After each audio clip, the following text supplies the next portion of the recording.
So let's now talk about the personal statement. And I'm not a big fan of the title of this. I think one of the things that people kind of run afoul of is they get stuck on the idea of personal. I think a better way to think about this is a professional statement. This is a statement about why you're a good fit for the graduate programs you're applying for, what you've done in the past that has prepared you for that graduate program, and how that graduate program is going to lead you to the career that is something you have a strong passion for. So think of it more as a professional statement, and we're going to kind of talk about what it should contain, generally kind of the format, and some of the things to avoid when you're actually writing your personal statement. So the first one is length. It should be no more than 2 pages, single spaced. Generally speaking, also be very careful here because personal statements should be somewhat customized for every program. In other words, it's okay to have a generic kind of overall personal statement, but that should never be what you submit to a graduate program. Each graduate program should get a slightly edited version. And that edited version at a minimum is going to have a different section as far as what specific degree you're applying for. In other words, you want to list the school's name and you want to list the program's name. But also towards the end of the personal or professional statement, you want to discuss a little bit of why you're such a good fit for their specific program. That tells people that you actually thought about their program when you wrote this statement and that it's not a generic statement. Now, the other thing to check though is that once you have your generic personal statement that you're going to use as the base to write each individual one, you also need to make sure that the program actually, what's the requirements the program has for personal statements. Most graduate programs in psychology will require a personal statement. However, some of them may list specific things that you need to address in that personal statement. And if they do, make sure you address them. Some programs may not require an actual personal statement, but will require a series of essays on various topics at a certain length. Again, if that's what they're requiring, you need to prepare those just like you prepare a personal statement. And finally, some programs may have a page limit or a word limit to the personal statement. Again, if they do, follow it. So you may need to make either basically, for example, a lot of the times it may be a smaller word limit than what you wrote. You may need to edit down your personal statement for that program.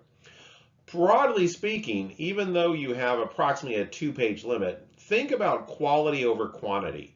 You're not trying to write a verbose and long document. You're trying to get a very succinct document that makes the argument of why you should get to go to graduate school. It should have, the content should be highly focused and the communication style should be clear. And your writing style should be clear and correct. The main thing a personal statement is usually being used for by an application committee is twofold. The first one is, are you convincing them that you have a passion for the field? The second one is, this is their sample of your writing. So just like the CV, you want to make sure there is no mistakes, no grammar, punctuation, spelling errors. This needs to be one of the best written 2 pages you've ever done. The tone should be very professional. It should be self-confident without being arrogant, and you should use examples to back up what you're saying. So if you're saying that you are highly focused, give an example of that focus. And once again, this document should be written multiple times. It should be revised multiple times. You should really make sure that it is of high quality.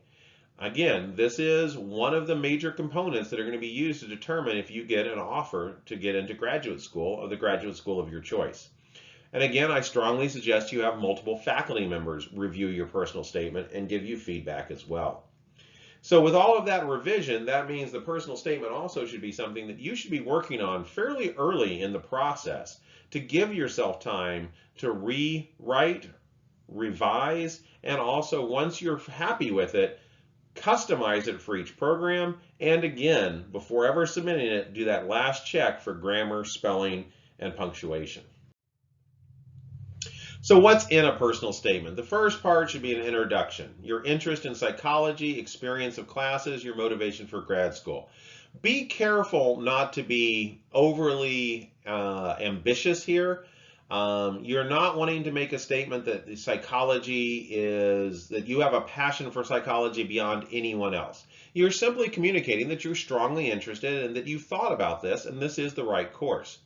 You're then going to discuss your academics and your other activities. Now, these are on your CV, so you're not just relisting everything that's on your CV, but you maybe are highlighting a couple of things that on your CV are just a line or two of information, but really do highlight how you prepared yourself for graduate school. You may talk about your previous research experiences, describe the research that you did and the skills gained, and again, focus on what you actually learned and what you did in the studies. You want to also talk about your current research interests, especially if the program you're applying to has a research focus. Now again, this advice is mainly coming from the APA, and the APA is mainly focused on PhD programs. If you're applying to a master's only program that doesn't have a thesis and doesn't have a research component and primarily has a practice orientation, then instead of current research interest, I would talk about your practical experiences and your interest in practicum and doing continued work in your field. So basically, again, you're not wanting to talk about your research interest too broadly or too narrowly. You want to kind of give some opening. And what I mean by that is that you want to communicate that you have research interests, but you're also open to new topics. Because what often will happen is that a student applying to a graduate program will find a particular faculty member who they really align with well on research interests. And then they'll write their current research interests so narrowly that the only person in that faculty that would want to work with that student is that one faculty member they're targeting. Now, if that is the only faculty member you would want to work with in that program, and if you couldn't work with that faculty member, you wouldn't want to go to that program, this isn't a problem. But if you'd like to work with that faculty member, but you're open to working with other faculty members, you have possibly painted yourself into a corner. Because what if that faculty member is not planning to work with students next year?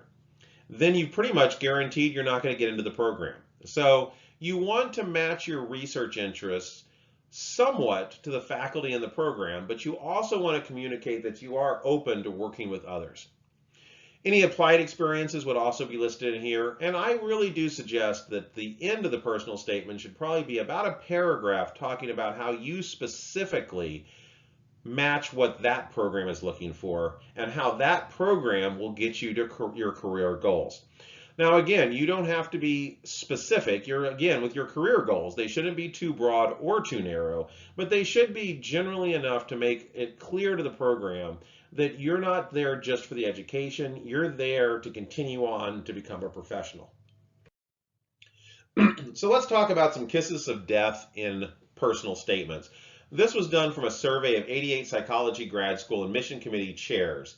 And so about 19% of the total admission chairs that were reviewing materials in this year this study was done responded to this survey. And they were mainly focusing on things that decreased your chances. So let's take a quick look here. The ideal student seen through the eyes of graduate faculty is gifted and creative, very bright and extremely motivated to learn, perfectly suited to the program, eager to actively pursue the lines of inquiry valued by the faculty, excuse me, pleasant, responsible, and devoid of serious personal problems. So this kind of is a guide to what you should be talking about in your personal statement. You should be talking about how you are talented, that you're creative, that you're bright, you're motivated to learn. You want to communicate that you are a good fit for the program, that you are in line with the inquiry valued by the current faculty, that you're pleasant, you're nice to work with, you're someone people enjoy doing things with, and finally that you're not actually suffering from serious personal problems. So I want to just talk about that serious personal problems a little bit because again, a lot of people get involved in psychology as a way to kind of do a little bit of self-therapy, myself included. That one of the things that often draws us to learning about how humans behave is questions about how we behave and how we're dealing with various issues. And again, because the personal statement says personal, sometimes students will get into fairly deep dives of their own issues and demons and personal problems and how psychology has helped them, thinking that psychologists would be impressed by this. The problem is that, again, yes, we're psychologists, and yes, we're on selection committees, but we're also trying to select students that we think will be easy to work with, will complete the program with success, and go on to become a great career professional. And if you spend most of your personal statement talking about the problems you've had in life, that's not really what you're communicating to that admissions committee. So avoid references to your mental health. It basically, unfortunately, communicates that you may be unable to function as a graduate student. It may give evidence of an untreated mental illness. So avoid things like, I went into psychology to better understand my own problems. Grad school is a career path, not a treatment program. If you are suffering from mental illness, it shouldn't be in your personal statement. It should be something you should be seeking professional help for. And you should be making sure that it is under control and manageable before you take on the additional stress of a graduate program. You also want to avoid excessively altruistic statements. Everyone wants to help people, and that's assumed. So saying that you just love to help people, or everyone always comes to me for their problems. My friends are always talking to me about my problems. The problem with this is it also makes it sound like you may not have proper borders. You may not have proper ability to actually differentiate between your social life, your personal life, and what would become your professional life as a psychologist. So basically, another thing is that the more you focus on how you want to help everyone and how you're always there for everyone else, that also starts to communicate that that might be more important to you than completing the program and the education necessary. So again, this is another thing to avoid. It doesn't mean that you can't talk about how you are driven to help someone with a particular problem and that's why you want this education, but just be careful that you're not overly focusing on this as your main motivation. Avoid excessive self-revealing information. This kind of communicates, especially in clinical and counseling programs, that you may be unaware of professional boundaries. It may be a worry sign, long sagas of fighting to finish undergraduate degrees, how your personal problems have affected your life. All of these are things that you kind of have to be a little bit aware of. So again, you don't want to go into spending an enormous amount of time in your personal statement talking about all of the challenges you had. Now, if one of those challenges is your GRE score, your GPA, or potentially some of the education you've had, you may want to address it, but you want to address it very succinctly, and you want to address it about how you overcame it and it's no longer an issue.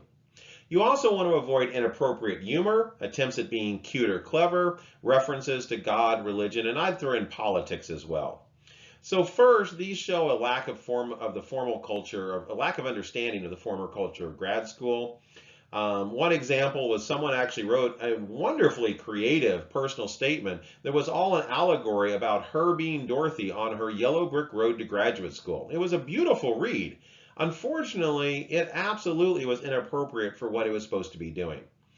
Now, a few notes about God, religion, and politics, or even just basically any social issues. These may be very important to you, and there is no problem with that. And if you're applying to specific programs where that is one of the things that they're looking for, then those references might be appropriate. But generally speaking, never assume you know the social issues, the religion, or the politics of the application committee. And if you're making statements about who you are that include these references, but those references are not relevant to whether or not you'd go to that program, you're about running a 50-50 shot of either making it more likely or less likely with each individual person reviewing your materials, whether or not they actually approve. And generally, probably less likely. Because even if they agree with you, they may wonder why you brought that up in your personal statement. So again, I just caution you, think clearly about whether or not you'd want to include anything like that. Don't try to get into creative writing with your personal statement. Your personal statement is more like a debate. It is you debating that you should come to graduate school.